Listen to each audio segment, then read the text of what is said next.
Can you feel that? That thing that's beating your doggone chest right now. Can you feel that? Can you feel what's about to happen on this field, man? Let's go, y'all.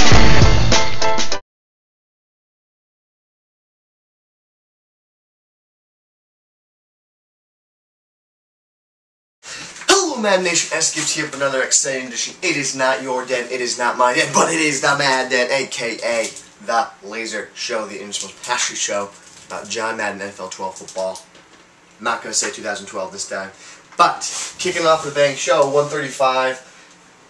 I'm sorry Lotto, I'm sorry Wolfie, but my New England Patriots, they whooped up on your Oakland Raiders. Now, it's bittersweet for me because I love the Oakland Raiders in Madden. I think they're the best team in the game. Speed kills. They got speed for days. Athletic guys all over the field.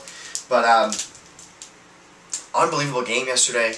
Tom Brady threw 30 balls, which again, very balanced offensive attack for the Patriots. 30 balls thrown, 30 rushes for the Patriots run game. Excuse me.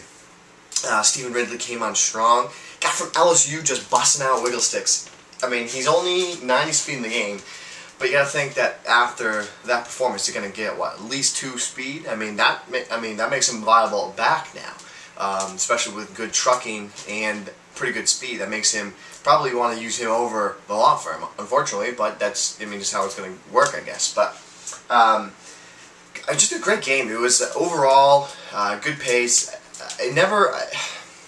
I was saying early on while we were chatting on Twitter about the Patriots, and Tom Brady just didn't seem that dominant performance, right? He did not show what Aaron Rodgers could do yesterday, right? Aaron Rodgers just lit it up. Mike Vick lit it up. Unfortunately, his team lost, but I didn't feel all game. I didn't feel confident. I didn't feel as though, okay, well, Tom's taking this game over. And I think that has to do with that the different game approach that they took to yesterday's game. A lot of balance attack, run the ball, and we'll drop a pass in. So, he's still on pace for 52 touchdowns, and I think he's also on pace for I don't even know, 6,000 yards passing, 7,000 yards passing, something ridiculous like that. But a lot of great quarterback play this year early on, and guys like Phillip Rivers, Drew Brees, Aaron Rodgers, Tom Brady, Cam Newton, Super Cam. He is. I gotta admit, I didn't think that Cam Newton was going to be playing as well as he's playing through this first quarter of the season. And while his team's only 1-3, I still think the way he's playing, performing on the field speaks volume to his work ethic and his athletic ability. Because my gosh, is he playing? He's playing like a stud. He's playing lights out. He's playing like a veteran out there. It's really fun and exciting to watch him play. So I know you guys probably are excited about seeing him play too. So let's talk more about this week and what we're going to do. We're going to go back to the old format in terms of no more 5 sets for success this week. We did that, offense and defense, the last 2 weeks. Today, we're going to go right back into it. We're going to go alphabetical this year because it's going to help me remember where to go, right? Last year, I just kind of went rogue, went all over the place, didn't hit some teams, yada, yada, yada. But this year, we're going to start with the Chicago Bears. We already did the Cardinals, but we're going to start with the Bears, and we're just going to move on forward, right? That's what we're going to do. And we're going to skip the teams like Atlanta and Dallas. Out of respect for the guys over at Prima Madden that bought the winning playbooks over there, which were the Atlanta, which is the balance playbook, the Dallas, which is the pass-heavy playbook, and New York Jets is the run-heavy playbook. So that's there.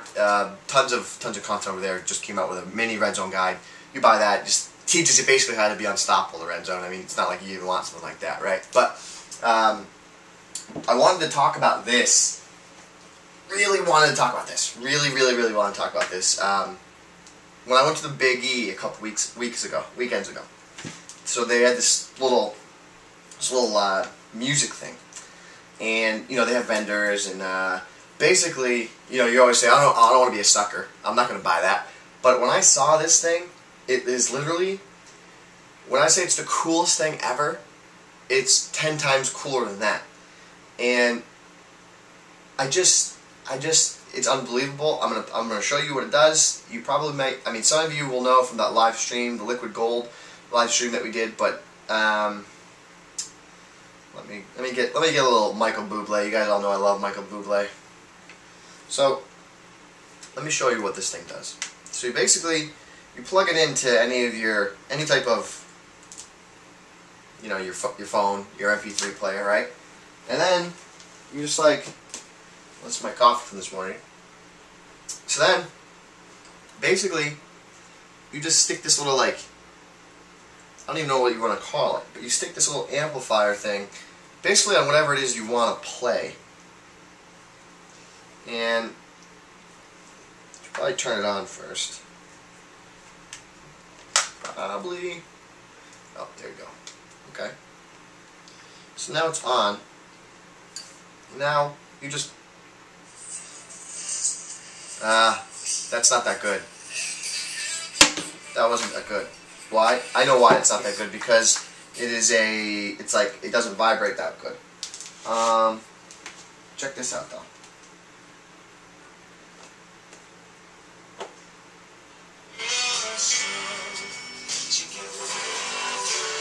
I don't know how well you can hear that.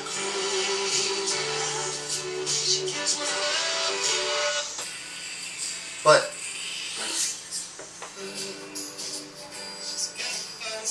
how good is that?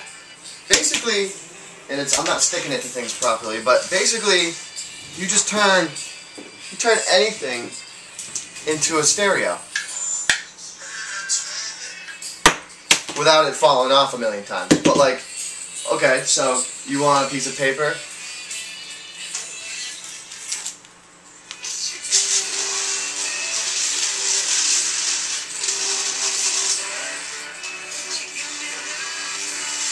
Right? That was pretty good. What else we got? I had some other cool stuff that I was doing it on. I was doing it on like a cup's pretty cool. But how about one of these guys? That's a good one. Where it's really good is like you put it on your car. You put it on, like, if you have a back thing that whips up, you put that on there, and you know those like eye trips or whatever, those tools that you put in your car. Those things are like, what, they go like $100. This thing was $30, and you can have a boombox wherever you go. Like this is enjoyable. I can hear this. I can listen to this. It's good. Put it in your car. Another good spot is right on the window of your car. I don't even know if this wall might be good.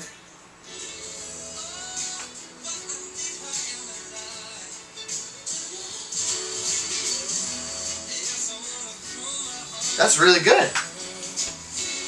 So, I really wanted to talk to you guys about that, because this is flipping awesome.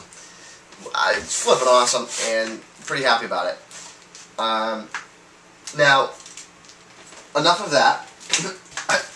Enough of that. Let's talk about the Chicago Bears. And let's talk about what we're going to look at them today. There's your Zoomy Zoom. That was a phenomenal Zoomy Zoom, FYI. Zoomy Zoom. Now, we're going to go in order in terms of the 5 steps of success. So, today, we're going to take a look, and we're going to do the Chicago Bears 5 sets, a power run formation. So, but let's take a look at their depth chart first, right? So, I want to take a look. We'll do their offensive depth chart first. Obviously, we want to take a look at Jay Cutler. And a lot of guys, they do worry about that backup quarterback.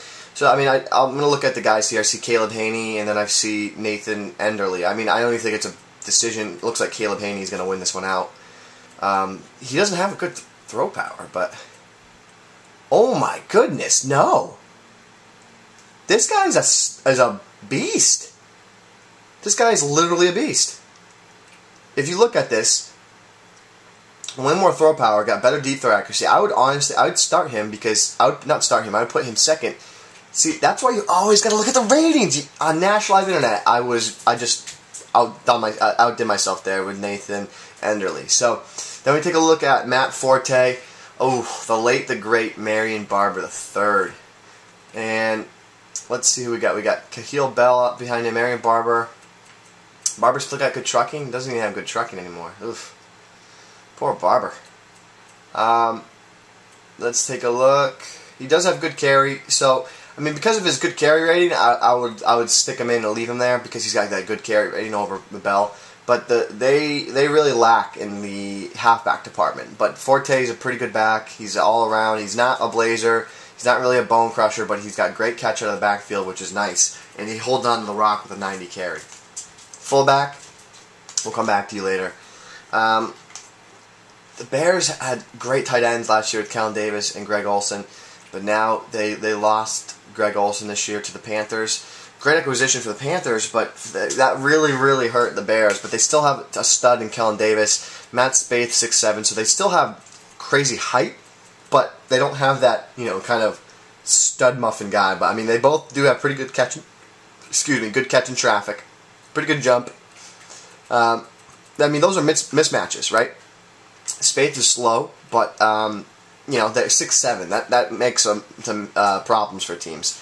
Roy Toy Williams, Johnny Lee P. Knox. That's Johnny Lee P. Higgins, but then you got Earl Bennett, Sam Hurd, Dane Zanzimbaka. Let's take a look at who we got on the bench. Okay, so right off the bat, these three bros right here have to start. Right, they have to start. Then I'm gonna sub in Davis and I'm gonna sub in Spaeth, and I do that because while like Zanzimbaka is 5'11" or whatever, or Earl Bennett 6 feet, Sam Hurd 6'2". Here's why I start Spaeth and Zanzimbaka, right? Because they have Spaeth and Davis. They have elite height, and elite height is anything, in my opinion, above 6'5" and above. That's elite height, right? So if you take a look at a guy like Johnny Knox, he's got 97 speed. That's elite speed. You got to find ways to get these type of guys on the field. So even if Johnny Knox was like a 50 overall, I would try to find a way to get him on the field because he's got that elite speed. Kellen Davis. Let's take a look at Kyle Adams. I might put him at fullback. 73 catch. What's his run blocking? Pretty good run blocking. I mean, Tyler Klutz here. Tyler Klutz does not have the catching ability, so that's why I'm going to put Kyle Adams there, right? So, usually that's what I do with my fullback and tight ends. I'll usually take a tight end and I sub them in at fullback, just because they give me better catching, and they're really about the same quality fullback as well. So, that's what we're going to do there. The formation I want to take a look at is the strong pro from this formation in the Bears offensive playbook. And what we're going to take a look at is, again, the 5 sets for success, the power rushing game, which you run left, run middle, run right. And with the Bears, I really like this strong pro formation, and mainly because, again, it gives us the ability to counter weak left, halfback toss right. You can have a halfback dive as your quick audible down. They have a halfback slip screen there, which is nice. Not to mention they also have a halfback draw, a nice quick pass there at FL angle. So this formation is pretty complete, right? Let's break down a couple other formations that you could consider using. Twin tight end. You have the toss counter weak and the toss strong. The only reason I don't like this formation as much is because the quick audible down is a halfback power up. It's also not as good a formation that's as good to run to pass out of. I mean, you'll be able to pound the rock with it, no doubt, but it's more of a commitment to the run game. You can't pass as well out of it, so just keep that in mind when you are selecting that your power run formation. The next one I want to talk about I-form tight. If you purchased the Prima Madden guide in stores all across the country, you saw that we use this as our power run formation. And a play I really looked at was the angle play right here, which is a great play. We actually break that play down very specifically in the mini red zone guide over on PrimaMad.com, which tells you how to use the route combinations to attack coverages in the red zone, 10-yard lines and in, how to really make that play successful. So you can check that out a little more there. But let's go back into our strong pro formation. And so if you were to make a scheme out of this, I would probably recommend coming out in the slip screen, or you come out in halfback draw. And here's why, right? Now, we know the run defense that we're telling everyone to run, etc., right? So that's where a halfback draw comes into play, and it's probably pretty effective against that. So that might be one reason why you want to consider running having a halfback draw in your audible, right? Well, not an audible, but you come out and it just gives you the ability to call and catch a defense off guard if they're dropping guys in the coverage. But so here we set the counter weak. There's one run left, bang, get upfield, start pounding the rock. Then of course you have the halfback toss, get out wide here, bang, get upfield. Matt Forte taking down that big Tommy Harris, who is just being a monster. Let's see, or Tank Adams, whatever his name is. Urlacher, stud muffin. So here it is again. Here's the formation, halfback draw. Raw audible down's a halfback dive, and you can just get up in between the tackles, pound the rock, pound the rock, pound the rock. But I really think that this is a good formation. We're going to break down the quick passes that it has tomorrow. I mean, that right there, you should know what that does. I mean, I'm not going to explain right now because we'll wait for tomorrow, but you should know what that does. Great. This is a great overall formation. A lot of bounce. You can do a lot of things offensively, defensively. It's just overall, it's great formation.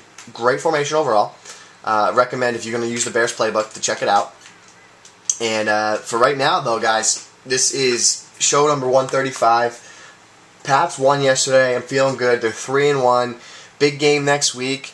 Playing the Jets. Big game next week. So we're going to get ready for that one.